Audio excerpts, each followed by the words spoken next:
So I actually first arrived on Earth back in the 1990s, actually as part of an invasion. But let's just say that all fell through. And I realized, I needed to rebrand. I noticed there wasn't any podcasts specifically for interdimensional space lizards, and I saw a gap there. I was looking around on LinkedIn to see who could help me, and right away, this guy jumped out, Eli Block.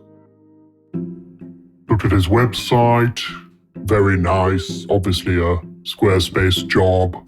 He'd clearly worked with some big names on award-winning shows. And so I got in touch. And right away, he was very receptive, very charming, knew his stuff. And I told him about my big idea for the podcast, bringing together interdimensional beings to talk about leadership and identity and see if we could really, push that conversation into center stage, where it belongs. Straight away, he came up with the title, Lizard Brain, which I loved. And we talked about structure, casting. He helped me write the script. And before I knew it, we were talking to some of the biggest names, on the interdimensional scene. People like Clangar the Unholy. We are all made up of different parts, and we need to acknowledge that and hold space for that. Caravax the Destroyer. And Bootsy Collins.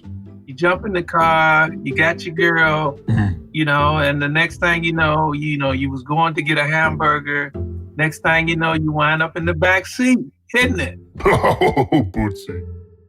Eli also wrote some great music for the show's theme tune. Today, we're asking the question, how do you make friends with the people that you previously tried to enslave? I'm Wrath-Amon The Unforgiven, and this is Lizard Brain. And what can I say? It's just been a roller coaster since then, shot right up to the top of the podcast charts.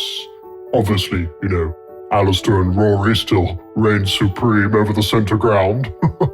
But, we're pretty pleased. And we had a great write-up from Nick Quall, did very well at the British Podcast Awards, and we're meeting with Netflix next month.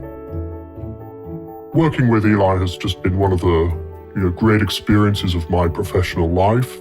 And I offered him as many lizard mistresses as he could handle, and a small planet in the outer territories.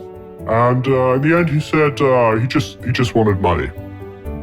And he's just had another human child, so I think he needs the work.